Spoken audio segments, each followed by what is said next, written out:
Hi guys, welcome to my YouTube channel. Now we are going to see about how to run a fast API in Python.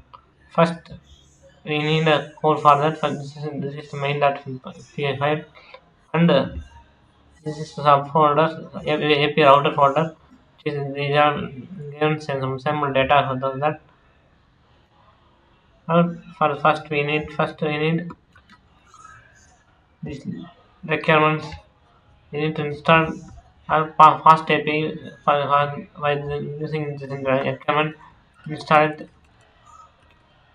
First, you need to create a environment file for getting environment file.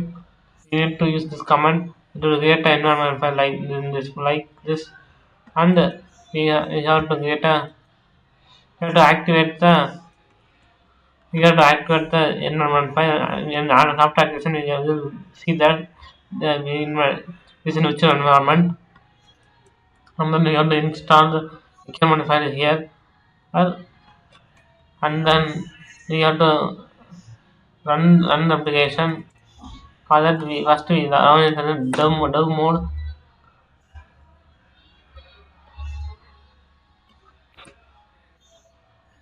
It is working. It is working. API is working. Check this code. Yeah, it is working. Now next one is items not ID. It's also working. Okay, that's it. If you want, if you watching this video without subscribing in, please subscribe. And follow my channel. Don't forget to press bell icon to notify every if I post a video. It will reach you immediately. Okay, that's it. Thank you. Bye.